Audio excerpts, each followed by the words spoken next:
todas as coisas, nos céus e na terra, sejam tronos, soberanias, poderes ou autoridade. Ele é antes de tudo, que a todos sustenta pela palavra. Pois foi do agrado de Deus que em tudo ele tenha supremacia.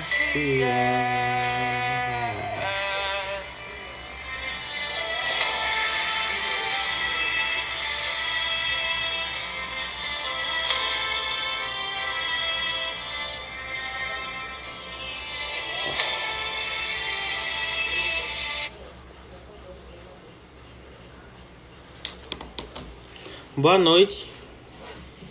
Opa, tô entrando aqui. Tem a Rose, André. E o pastor já entrou, já mandou convite. Rapidinho, pastor, espera aí. Antes de começar, né, a nossa live, para quem tá aqui pela primeira vez, ou então vai estar vendo esse vídeo quando for postado no YouTube, ou então no próprio IGTV da UPA de Sucupira, essa live é justamente o nosso sexto ponto, né? Nosso sexto ponto de estudo sobre uma série, né? Sobre a ordem de salvação, né? Ordo Salutis. Nós já tivemos sobre a eleição, já tivemos sobre o chamado, sobre a regeneração, sobre a conversão, sobre a justificação, e no dia de hoje nós iremos ver sobre a adoção, né? Como é que funciona essa série? Cada quarta-feira, às 7 horas da noite, vem um pastor convidado falar sobre o tema e responder algumas perguntas.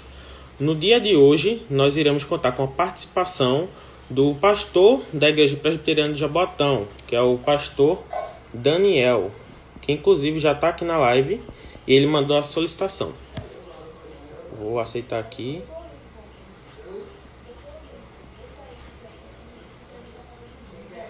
Porque ele convidado. Só aguardar que ele aceite agora.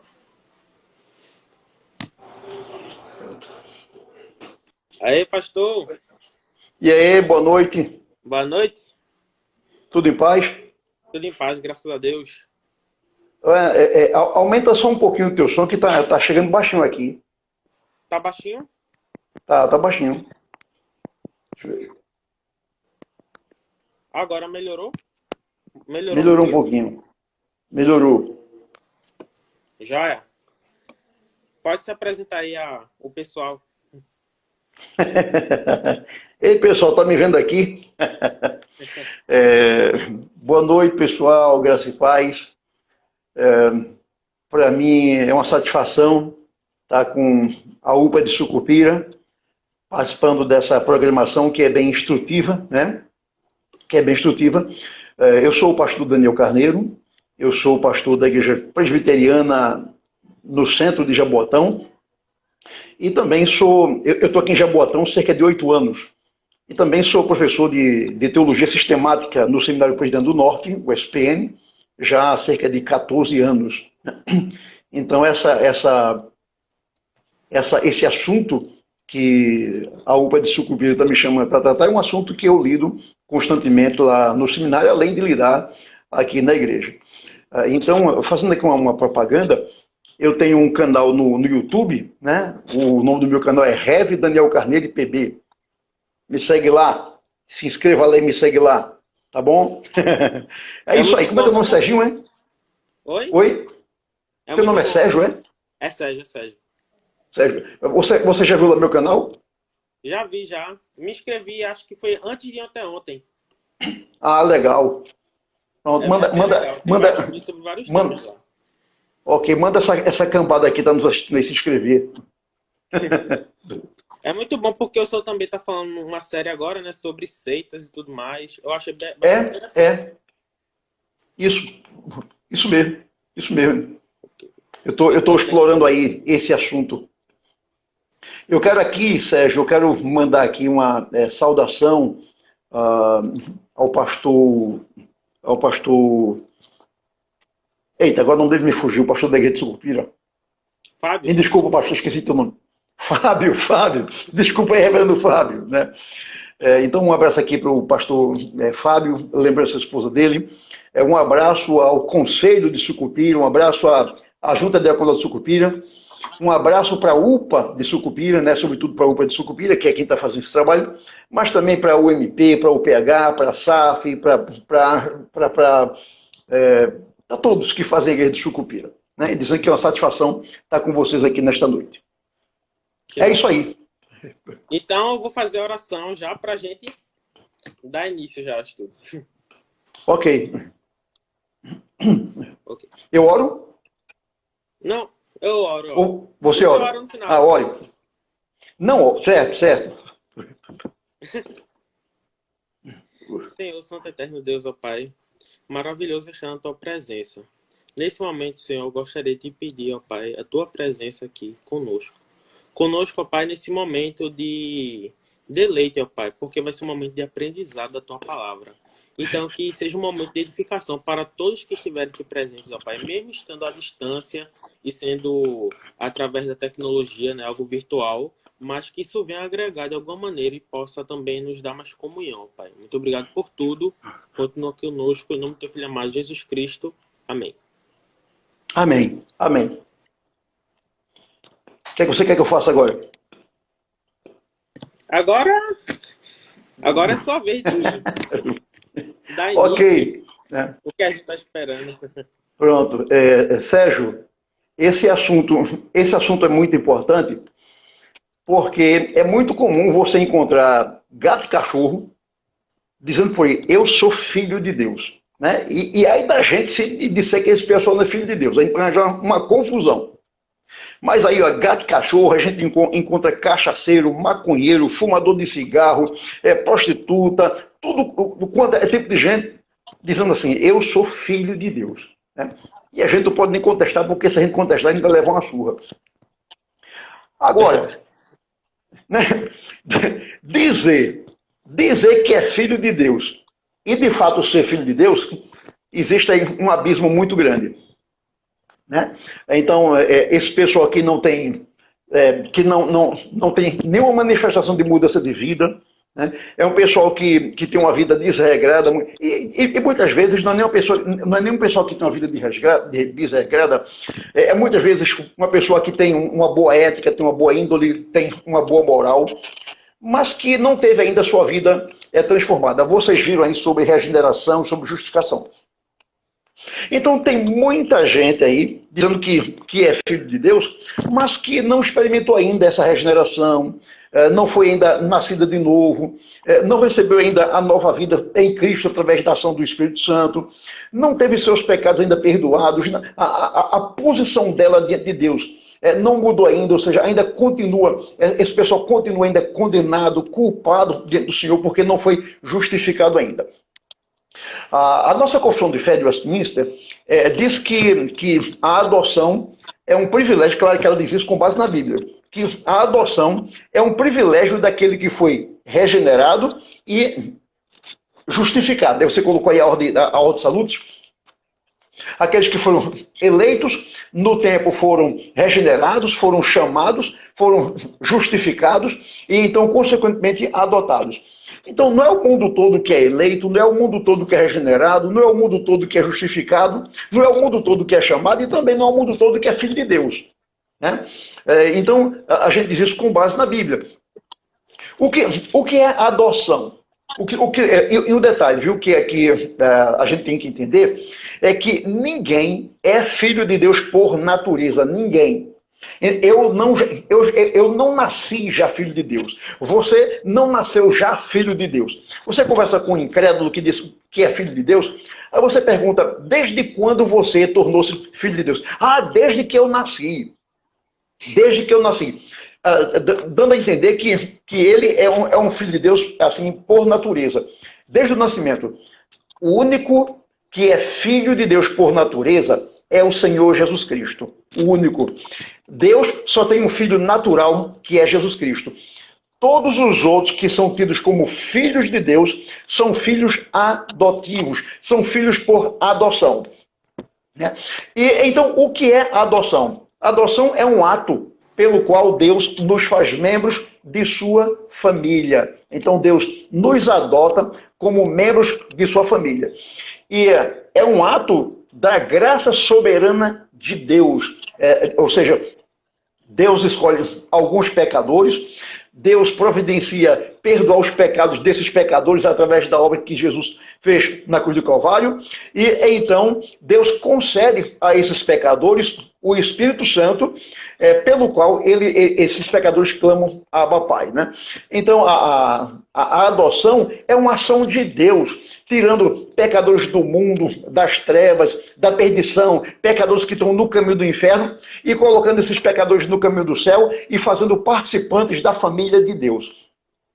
E como é que isso acontece? Isso acontece, essa nossa adoção, não acontece de forma natural, mas acontece pela fé. Por exemplo, em João capítulo 1 e o versículo 12, diz assim: mas a todos quantos o receberam, deu-lhes o poder de serem feitos filhos de Deus, a saber, aos que creem no seu nome.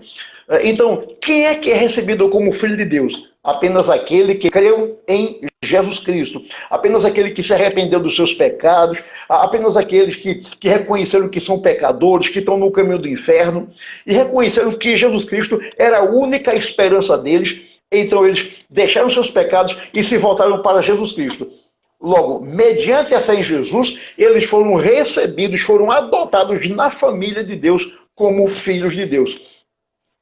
Não é todo mundo que crê em Jesus. Ainda que todo mundo diga, não, eu creio em Jesus. Mas é uma fé meramente intelectual. É uma fé que não está arraigada no coração transformado, que não está arraigada no coração regenerado.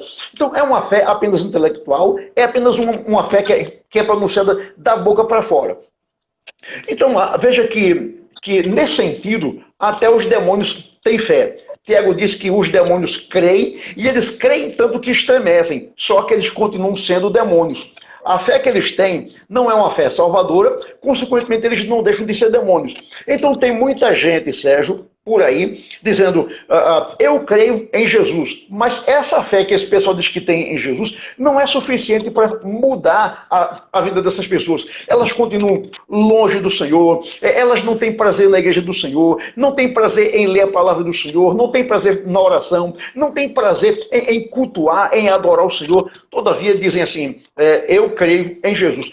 Então isso é uma fé meramente intelectual e é uma fé meramente da boca para fora, não é uma fé de verdade, não é uma fé salvadora. Então o apóstolo João é muito claro em dizer que não é todo mundo que é filho de Deus, mas apenas aquele que reconhece Jesus como seu Senhor e Salvador, somente aquele que se arrepende dos seus pecados e crê em Jesus, somente a esses Deus deu o privilégio e o direito de dizer que são filhos de Deus. João, ele diz isso no Evangelho, João capítulo 1, versículo 12. Mas, na sua primeira carta, no capítulo 3, versos 1 e 2, veja o que é que João diz. João diz assim, vede que grande amor nos tem concedido o Pai, a ponto de sermos chamados filhos de Deus. E, de fato, somos filhos de Deus. Por essa razão, o mundo não nos conhece, porquanto não o conheceu a ele mesmo. Aí veja agora, viu Sérgio? Veja agora essa parte do texto. Amados, agora somos filhos de Deus. Por que agora? Porque antes a gente não era. Você não nasceu filho de Deus, eu não nasci filho de Deus. Eu sou filho de Deus agora. Por quê? Porque agora eu creio em Jesus. Porque agora eu reconheço Jesus como meu Senhor e Salvador. Porque agora eu recebi Jesus no meu coração. Então, agora eu sou filho de Deus, porque agora eu creio de fato em Jesus Cristo. Aí João diz, agora somos filhos de Deus. E ainda não se manifestou o que haveremos de ser. Aí tem aqui uma grande promessa que é feita para aqueles que são filhos de Deus. E diz, sabemos que quando ele se manifestar, seremos semelhantes a ele, porque haveremos de vê-lo como ele é, né? Então, isso é espetacular. João diz que essa promessa é dirigida apenas àqueles que creem em Jesus, apenas àqueles que seguem a Jesus, que reconhecem Jesus Cristo como seu único e suficiente Salvador.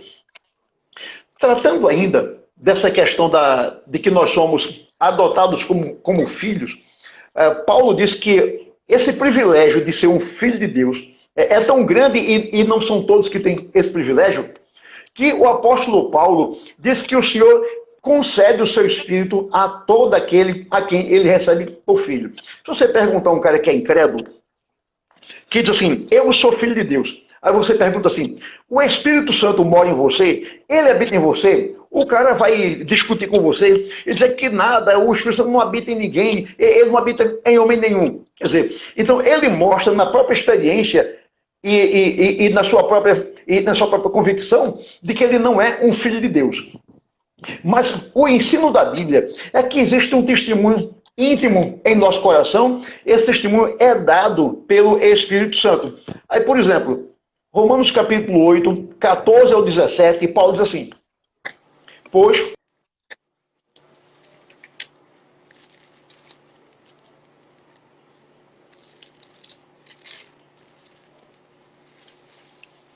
Pastor, deu uma travada aqui. travou aí, foi? Travou.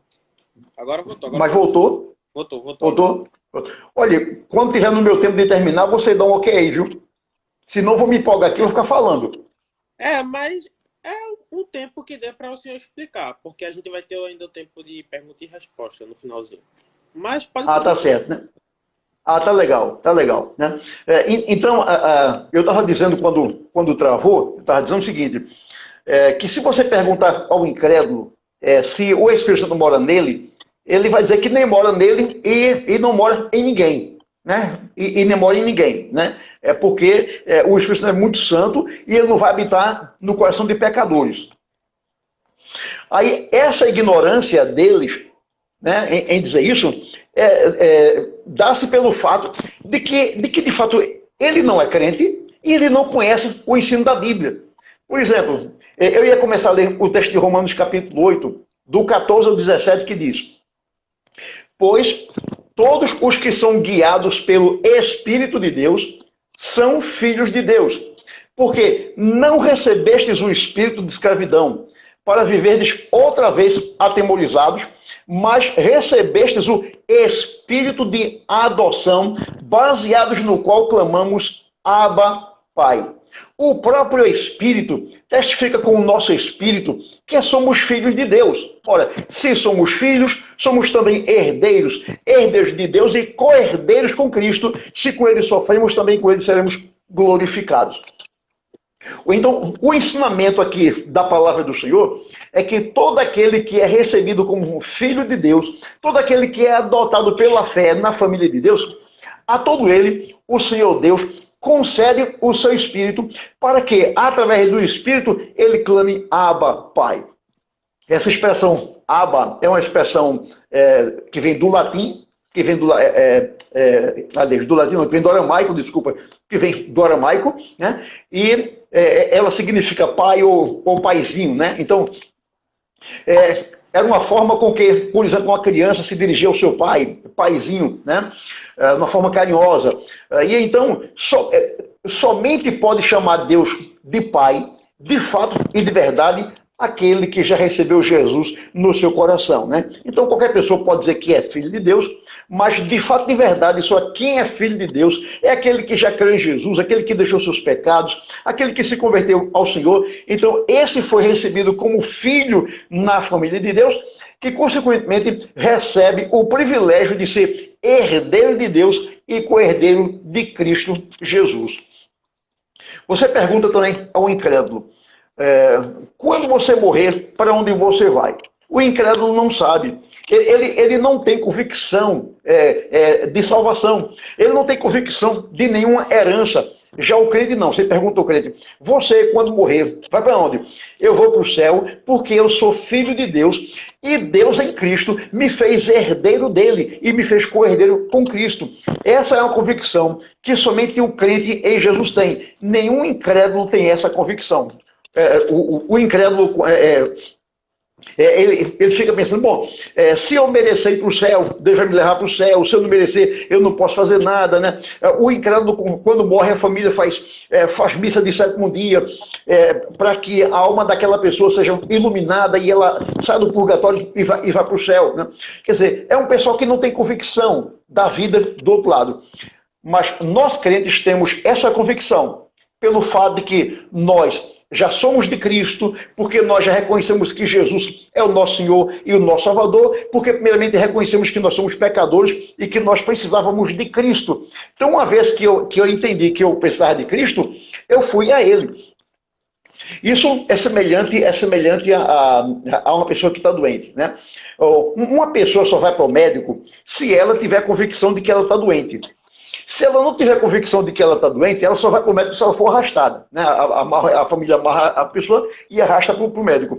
Mas a pessoa de livre e espontânea vontade não vai ao médico porque ela acha que não está doente.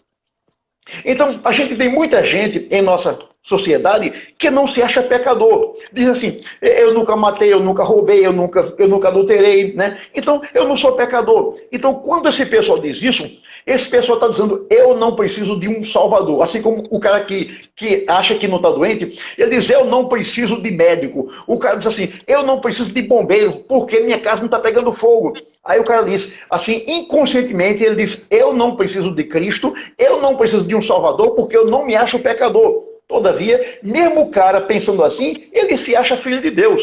Quando, na verdade, filho de Deus é somente aquele que percebeu a necessidade que ele tem de Jesus Cristo, e então ele vai a Jesus, confessando os seus pecados, e o recebe como seu Salvador. Então, eu quero concluir, Sérgio, dizendo o seguinte, que nenhuma pessoa que ainda não se reconheceu como um pecador, que ainda não se reconheceu como culpado, pode dizer que é filho de Deus, se ainda não se arrependeu dos pecados e se ainda não confessou Jesus como o Senhor e Salvador da sua vida. Pode até dizer, mas aquilo que ela diz não condiz com a verdade, né? Porque somente aquele que está em Cristo e que recebeu o Espírito Santo é que pode dizer, de fato e de verdade, que ele é um filho de Deus e ninguém mais. E veja que João diz que o mundo tem raiva, o mundo tem ódio da gente por conta dessa nossa declaração, né? O mundo diz, vocês são soberbos, vocês são orgulhosos, vocês só querem ser seus tais, só vocês vão para o céu. Sim, porque somente nós queremos em Jesus Cristo. Vocês não creem. Então quem vai para o céu é quem em Jesus. É quem crê em Jesus. Eu creio, eu vou para o céu. Você não crê, então você não vai, né? Então essa é a nossa convicção. Bom, isso é um resumo de tanta coisa que a gente podia falar a respeito desse assunto aí. Ok? Ok. Uma coisa também que eu acho que complementa isso daí que o senhor falou, de quando o senhor leu lá em Romanos 8, que o versículo 16 fala justamente isso. O próprio Espírito testifica com o nosso Espírito que somos filhos de Deus. Então, o incrédulo, ele não tem o Espírito Santo. Logo, ele nunca vai ter essa certeza. É muito bom a gente saber disso, porque isso é uma mensagem de conforto ao nosso coração. É a gente saber de que Deus, ele nos amou, mesmo nós sermos pecadores, e ainda nos deu o privilégio de ser filhos dele, né? Assim como Jesus Cristo, né? A Bíblia fala de que nós nos tornamos co-herdeiros, né? Junto com Cristo Jesus. Então isso é muito importante e também mostra o cuidado do Senhor. Então Sérgio, essa é uma experiência que está no nosso íntimo, que a gente não tem como provar para o incrédulo. Né? A gente não tem como arrancar essa experiência e jogar para ele. Só que essa experiência que a gente tem não é uma experiência meramente subjetiva, mas é uma experiência baseada na palavra de Deus, que o incrédulo não crê. Né? Então, nós não temos capacidade de provar para o incrédulo que a gente é filho de Deus, porque o incrédulo ele não acredita mesmo. Né? Mas essa é uma experiência que a gente tem. Mas, repito, não é uma experiência meramente subjetiva, é uma experiência baseada na Bíblia, que diz que essa experiência que a gente tem, ela é dada exatamente pelo Espírito Santo, que habita em nosso coração, que habita em nosso interior, que habita no nosso íntimo. Então, de fato, é um privilégio muito grande que nós temos de sermos filhos de Deus. Um privilégio que o mundo não tem, por mais que ele diga que é, mas não é. É um privilégio que somente o crente em Jesus tem de ser filho de Deus. Amém. É isso aí. Tô sentindo falta das perguntas aqui. Ninguém tá dando pergunta, nem Tia Rose. Ou seja, Mas tem aqui, alguém tá. outras lives, ela enche o chat de perguntas. Tô sentindo falta, viu, Tiago? Mas aqui embaixo tem uma Alguém pergunta, mandou está uma surgindo a pergunta. pergunta, né, de Eda Cristina, que é da igreja do Jordão Baixo. Né? Ela pergunta: pode ter alguém dentro da igreja e não ser filho de Deus? Sim. Sim, né? Jesus disse: nem todo que me diz Senhor, Senhor entrará no reino de Deus. Né? E note que quando ele cita essa passagem aí, Sérgio e irmã Ieda, quando Jesus cita essa passagem, ele cita no contexto em que algumas pessoas, no dia do juízo, vão dizer assim: Senhor, no teu nome expulsamos demônios, no teu nome fizemos, profetizamos, no teu nome fizemos muitas maravilhas. Veja que são pessoas aí dizendo-se envolvidas com coisas miraculosas e achando que entrariam no céu por conta disso. Veja que Jesus não nega que eles fizeram isso, não nega. Mas Jesus entende que manifestasse aqueles poderes miraculosos não eram pessoas nascidas de novo. E daí ele dizer: nem todo que me diz Senhor, Senhor entrará no reino do céu. Um irmão está até colocando aí a questão da união entre o joio e o trigo. Né? De fato, a Bíblia diz que no reino de Deus nós temos o joio e o trigo, e eles só serão separados no dia do juízo. Enquanto não vier o juízo, o joio e o trigo vão permanecer no reino, na igreja. Ou seja, vai estar lá uma pessoa que não é crente, está na igreja, ela está cantando, ela está orando, ela está ouvindo a palavra de Deus, mas lá no íntimo dela, ela ainda não se arrependeu dos seus pecados e não se converteu a Cristo ainda, então ela é um filho de Deus. Então, o fato de que alguém frequenta uma igreja não é garantia de que essa pessoa se tornou um filho de Deus. Claro que eu entendo que todo aquele que é filho de Deus deve estar numa igreja, para que tenha comunhão com os outros filhos de Deus, para que recebam a palavra, para que sejam alimentados com a palavra, edificados com a palavra, mas infelizmente nem todos que estão na igreja são filhos de Deus. Tem muita gente caminhando para o inferno, mesmo dentro da igreja, porque apesar de estar ouvindo as pregações, não se arrepende dos seus pecados. Então sim, é bem possível e é bem verdade que tem muita gente da igreja que não é filho de Deus. Respondendo aí a pergunta da nossa irmã. Certo. Tem aqui uma pergunta, Sérgio, que diz assim: tem como identificar... Oi? Né? Tem como identificar, né, como é que alguém é um filho de Deus? Né? Tem essa pergunta aí, né? Uhum. Como identificar, né, se alguém é um filho de Deus?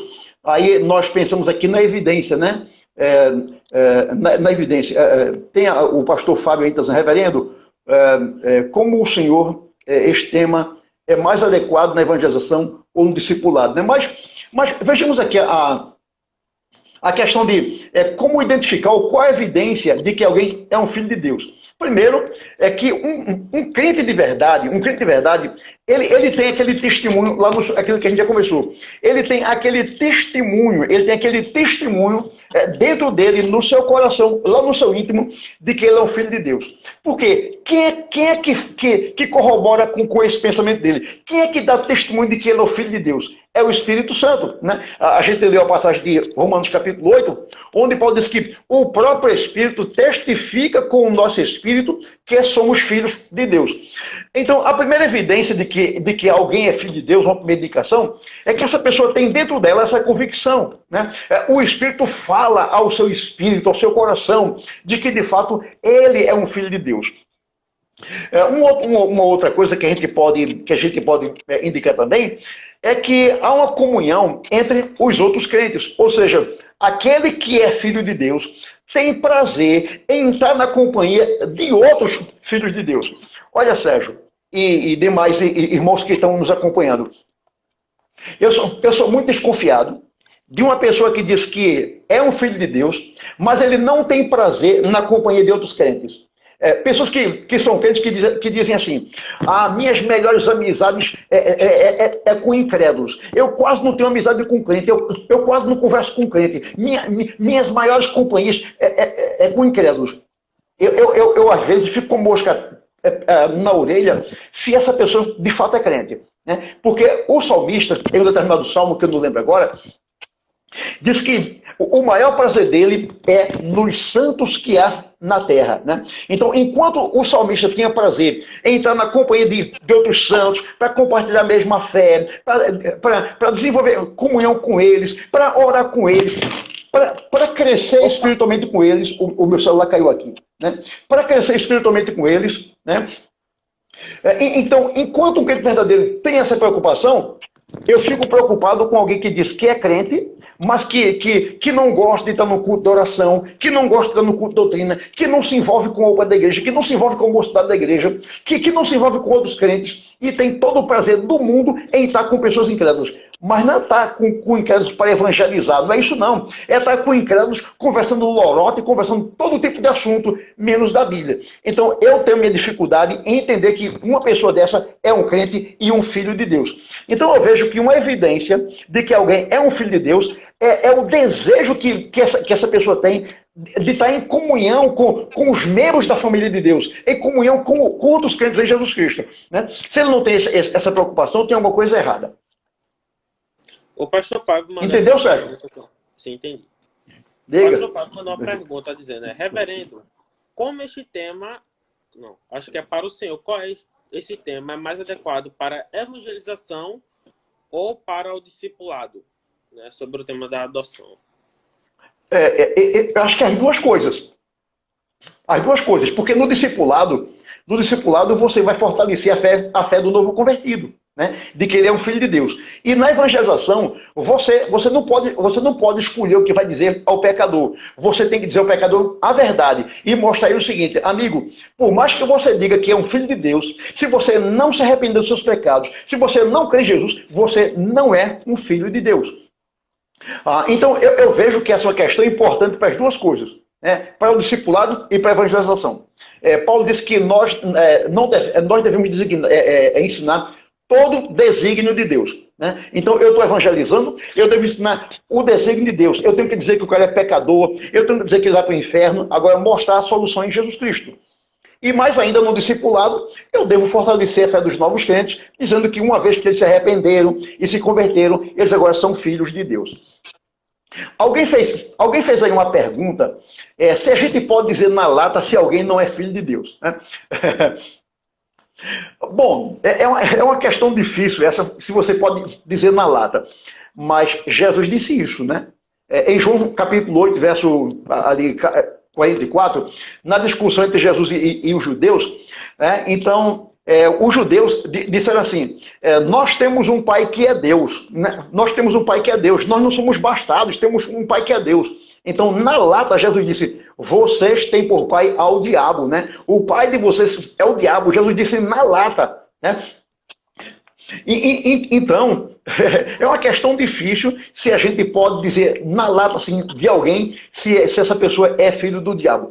Embora a gente não diga isso, né, porque a gente quer ganhar a pessoa para Cristo, mas lá no nosso íntimo a gente tem convicção de que pelo fato de que ela não é um crente, ela é um filho do diabo. Olha, vamos entender uma coisa.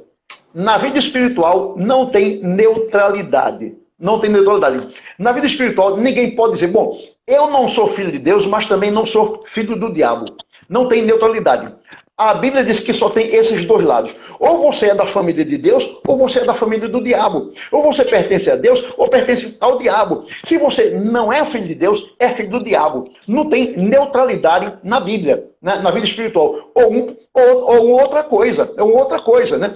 Então tem muita gente aí que é filho do diabo, achando-se filho de Deus, né? Mas não é. E tem outros, né, que acham que nem um e nem outro. Não, ou é um ou é outro. Ou um ou outro. Ok. Tia Rosa também mandou outra pergunta aqui, ó. Falando. Podemos dizer que o Filho de Deus genuíno busca a santificação e o ficar desigrejado vai de encontro a esta necessidade? Eu entendo que sim, né? O Filho de Deus, ele busca uma vida de santificação, de consagração, né? E o desigrejado é uma incoerência. É uma incoerência.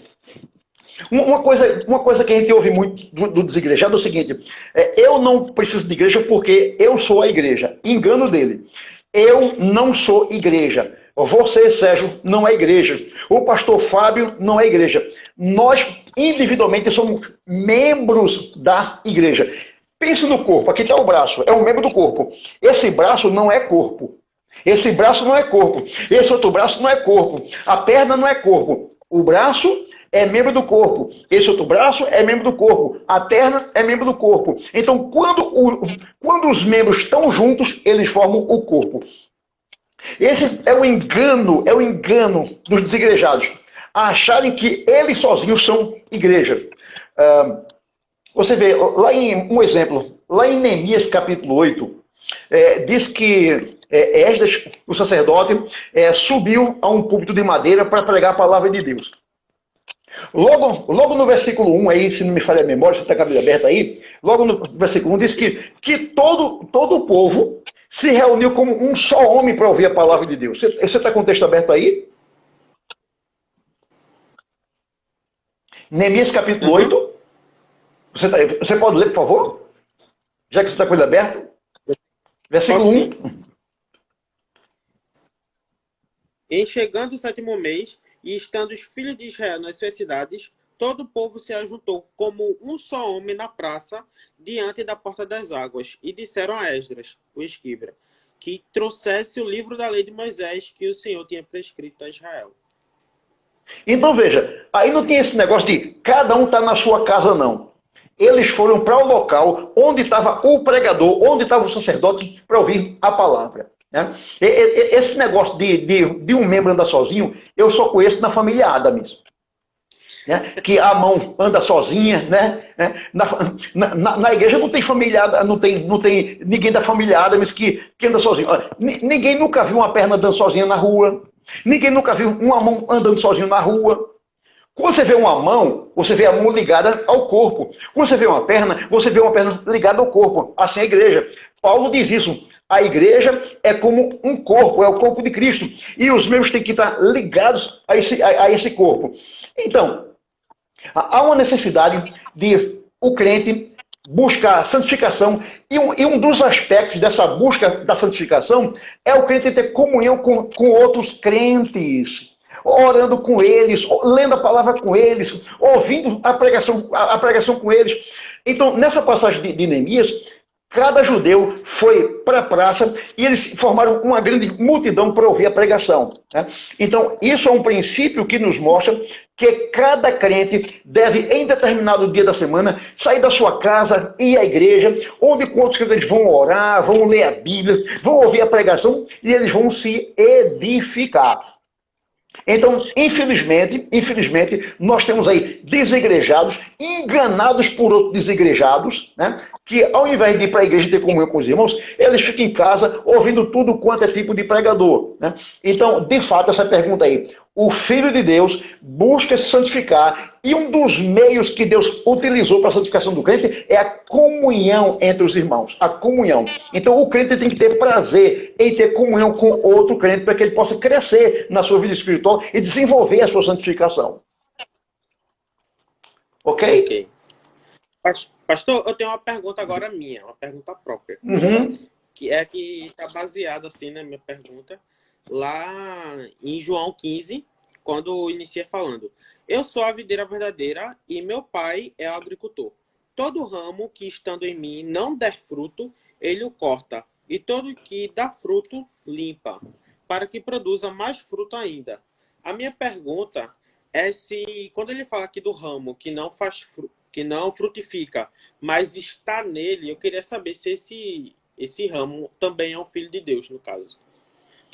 Veja bem, se o ramo é cortado e jogado fora, certamente esse ramo não é filho de Deus. Porque a ideia é o seguinte, alguém, é aquilo que a gente já discutiu, é alguém que diz assim, eu sou filho de Deus só por estar na igreja, quando na verdade é um joio. Né? Então, no reino de Deus existe isso.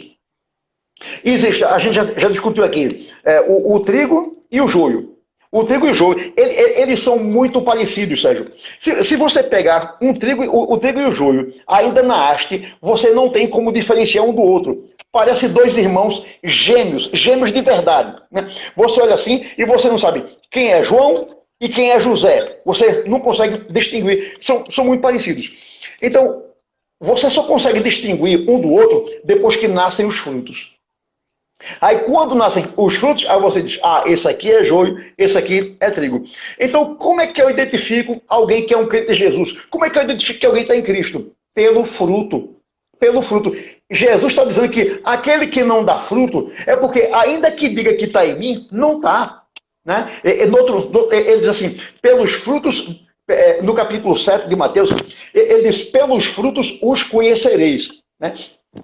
Como é que nós conhecemos um servo de Deus? E como é que nós conhecemos alguém que não é servo de Deus? Através dos frutos. Através dos frutos. Então, se alguém diz que está em Cristo, mas essa pessoa não produz nenhum fruto, ela não é um filho de Deus. Daí o texto dizer que esse ramo vai ser cortado, jogado fora. Né? Porque ele diz que está em Cristo, mas na verdade não está. Ou seja, é uma pessoa que tem apenas um testemunho da boca para fora. Né? É uma pessoa que é crente apenas de lábios, mas não é crente de verdade. Então, no dia do juízo, vai ser jogado fora. Né? Então, o fato de que ele não dá fruto para a glória do Senhor mostra que ele não é um filho de Deus. Infelizmente, Sérgio, aí está assim, de gente que está no caminho do reino, né? Está ali sendo instruído no caminho do reino, mas que está indo para o inferno porque não quer praticar aquilo que está ouvindo. Ok, então a gente poderia até fazer um paralelo, né, de que essa passagem, quando fala da videira, a gente poderia até dizer de que ela representa, me corrija se eu estiver errado, que ela representa a igreja visível. Porque na igreja visível tem tanto o joio quanto o trigo. Sim. Mas na igreja invisível, que agora a gente poderia dizer que é o corpo de Cristo, né, é que está a igreja universal, mas somente os eleitos. Né? Então, esse paralelo tá certo? Verdade. Isso aí está se referindo à igreja visível, porque na igreja invisível não tem crédulo. Na igreja invisível só tem crente. Agora, um detalhe que você colocou aí, Sérgio, é que você colocou assim que a igreja invisível é que é o corpo de Cristo. Só que essa igreja invisível, ela é vista na igreja visível.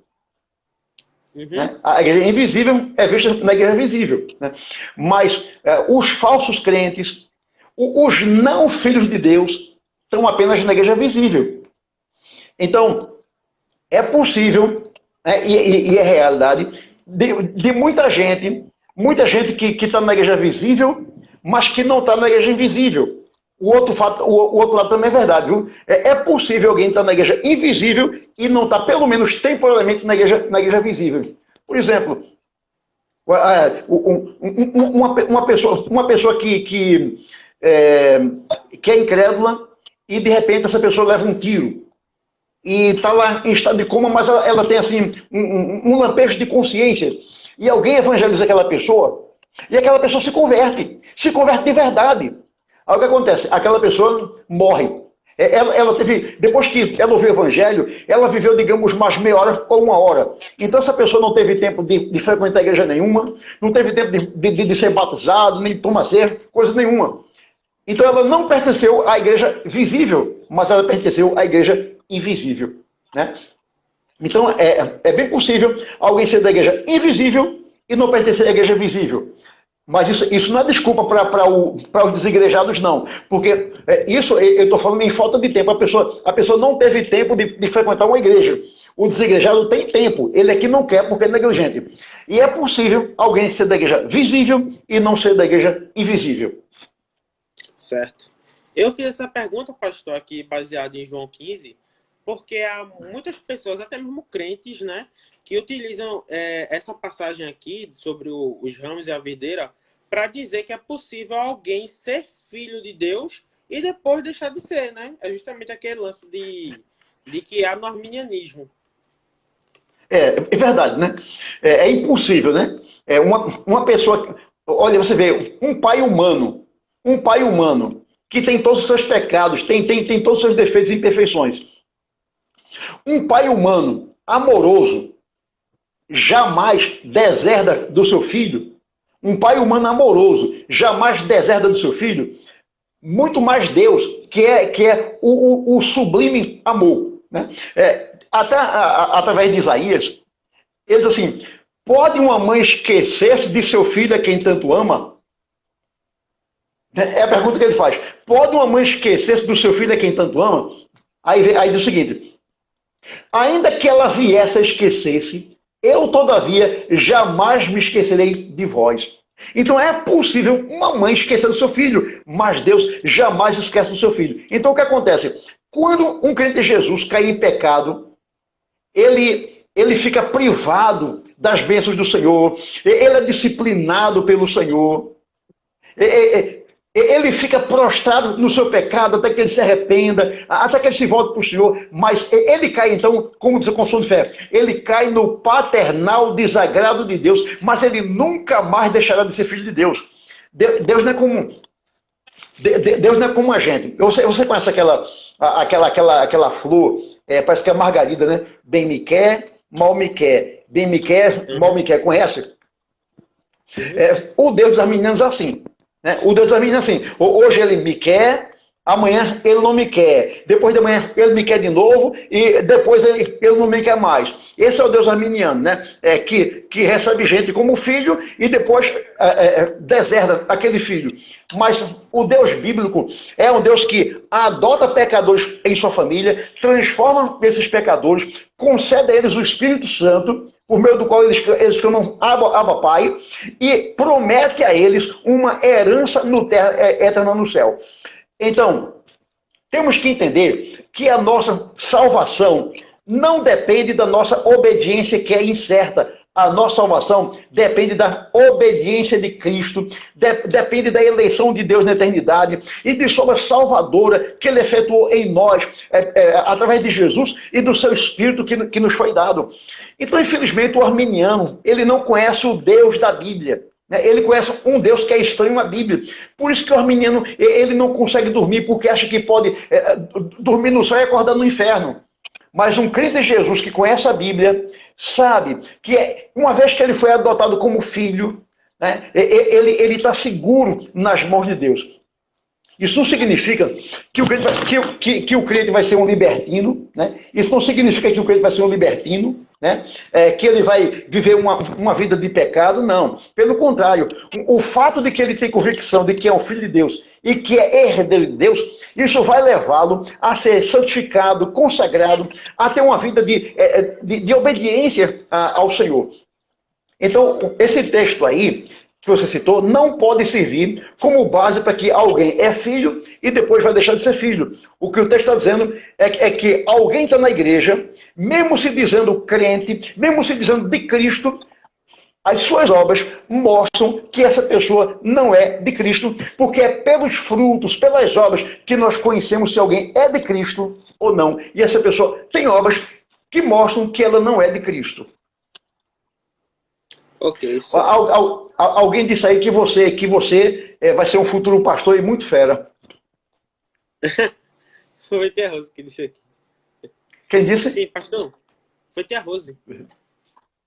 Uma outra pergunta. Diga. Qual é a importância da justificação para que haja adoção? A importância da justificação para que haja adoção é porque sem a justificação você não pode ser adotado. É um privilégio que Deus concede apenas àquele que é justificado. Por quê? O que é a justificação? É o ato de Deus perdoar todos os nossos pecados. Se uma pessoa não teve seus pecados perdoados, ela não pode ser um filho de Deus. Né? Não pode. Então, daí a importância. É uma pessoa que tem que ser regenerada, né? Ela tem que ter a nova vida em Jesus, ela tem que ter seus pecados todos perdoados, porque caso contrário, se ela não tem seus pecados perdoados, se ela não for justificada ainda, então essa pessoa está caminhando para a perdição. Se está caminhando para a perdição, ela não é um crente de Jesus, não é um filho de Deus. Daí a importância. É preciso que a pessoa seja justificada, que Deus olhe para aquela pessoa e dê a ela a justiça de Cristo, que Deus perdoe todos os seus pecados, que Deus remova a culpa do seu pecado, para que ela seja adotada como filho. Caso contrário, ela nunca vai ser adotada como filho. Uma pessoa que não teve seus pecados perdoados não pode ser adotada como filho de Deus. Porque o pecado indica que nós somos inimigos de Deus. Inimigos. E pela justificação, Deus muda essa condição. Ele nos tira da condição de inimigos para a condição de amigos. Certo. Compreendeu? Compreendi. Uma outra pergunta. Quais são os privilégios em ser um filho de Deus? Quais são os privilégios, né, em ser um filho de Deus, né? A gente tem, o Paulo disse que nós temos o privilégio de receber em nós a habitação do Espírito Santo, coisa que o ímpio não tem, né? Então esse é um privilégio e tanto. O Senhor disse que Ele nos dá o seu Espírito, pelo qual clamamos Abba Pai. É um privilégio. O segundo privilégio é que Ele nos dá uma herança eterna nos céus. Isso é semelhante a uma adoção normal, né? Você quando adota um filho, né? Embora aquela criança não seja filho natural, uma vez que ela foi adotada, ela passa a gozar de todos os privilégios da sua família. Você não pode fazer distinção entre aquela criança e o seu filho natural. O direito de um agora é o direito do outro. Se você é uma pessoa muito rica, aquela criança vai ter acesso a toda a sua riqueza. Então, Paulo diz que nós somos herdeiros de Deus e co-herdeiros de Cristo. Esse é o privilégio que nós temos, além do Espírito Santo, o privilégio de que nós vamos herdar o reino de Deus. Nós vamos viver para sempre com o Senhor no seu reino eternamente. É um privilégio e tanto que só o crente tem. Ok. Uma outra pergunta que eu havia separado, eu acho que o senhor já respondeu já durante aquela sua exposição, que após o homem ser adotado por Deus, ele ainda precisa pedir perdão pelos pecados? Sim, né? Porque essa explicação, eu não sei se quem falou sobre justificação deu, né? Então, quem explicou sobre justificação, eu não sei se preocupou em ensinar isso aí, né? Porque, veja bem, o que acontece na justificação, Sérgio, é que Deus remove a culpa do nosso pecado, a culpa, por causa de Cristo. Então, quando Jesus morreu na cruz e nós cremos nele, então ele removeu a nossa culpa. De sorte que agora nenhuma condenação em Cristo no inferno. Agora veja bem, mas a culpabilidade dos outros pecados que nós cometemos, nós precisamos pedir perdão por eles, né? Existe uma frase famosa de Lutero, que dizia assim, justo e pecador ao mesmo tempo. É uma frase em latim, que agora eu não lembro bem como é a construção dessa frase em latim, mas em português é assim, justo e pecador, ou justificado e pecador ao mesmo tempo. Então é o paradoxo da vida cristã. Embora nós sejamos justificados, no sentido de que a nossa posição mudou dentro de Deus. Qual é a nossa posição? De condenado, de culpado. Por causa da obra de Cristo e da operação do Espírito, essa nossa condição mudou. Nós deixamos de ser condenados para ser justificados. Lembre-se, a justificação é sempre o contrário da condenação. Aquele que está condenado não está justificado. Aquele que está justificado não está condenado. Porque Deus tirou a sua culpa. Mas lembre-se que nós ainda temos uma natureza pecaminosa, corrompida. Daí a Bíblia dizer que nós devemos crucificar o velho homem, nós devemos mortificar o velho homem, matar o velho homem. E nem sempre a gente faz isso. Nem sempre a gente mortifica o velho homem. Pelo contrário, a gente dá ênfase ao velho homem e a gente peca. Por conta disso, nós temos a culpabilidade desse pecado e precisamos pedir perdão a Deus. Essa é a experiência que todo crente tem. Todo crente tem, né? De saber que em determinado momento pecou contra o Senhor e pede perdão a Ele, se arrepende dos seus pecados e pede que o Senhor lhe perdoe. Ok, pastor. Tá. Olha, alguém está ajudando aí, ó. Tá bom. Essa frase do final aí, ó. Simul justus et pecador, né? Que eu queria citar, né? Simultaneamente ou ao mesmo tempo, justo e pecador, a frase de Lutero. Obrigado, meu irmão.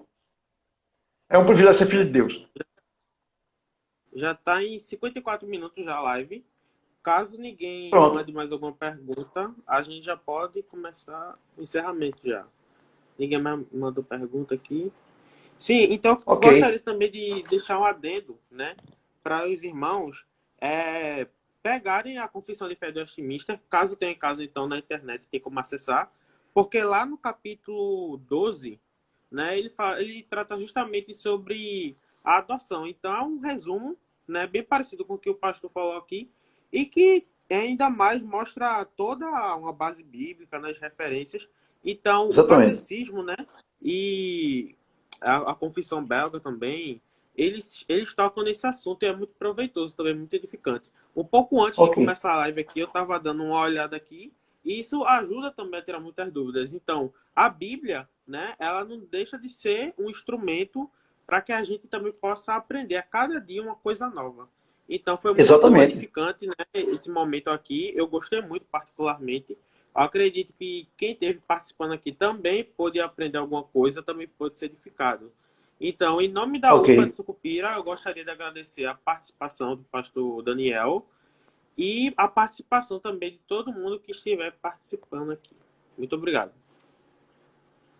Opa, travou aqui. Pastor? Travou. Tá travado ainda. Voltou. Agora voltou. É. Certo. Pastor, você pode fazer a Oi. oração final? Posso, e eu quero agradecer também o convite, viu? E quero agradecer também as perguntas e os irmãos que disseram que um privilégio estar com a gente aqui. Então vamos orar. Senhor Deus, muito obrigado pelo privilégio que temos de sermos teus filhos. Obrigado, Senhor, porque nós estávamos perdidos, caminhando para a perdição, para o inferno, mas o Senhor nos alcançou, perdoou nossos pecados e nos fez teus filhos. Muito obrigado. Ó Deus, abençoa o Sérgio e abençoa a UPA de Sucupira, bem como abençoa o Senhor toda a igreja de Sucupira, abençoa o pastor Fábio, sua família, abençoa o conselho da igreja, enfim, abençoa cada membro da igreja de Sucupira. Derrama sobre essa igreja a tua bênção, no nome de Jesus. Amém. Amém. Amém. Obrigado, pastor. Valeu. Tamo junto. Tô às ordens, viu? Valeu. Certo. Deus abençoe vocês aí. Um abraço, pastor Fábio. Tchau. Tchau.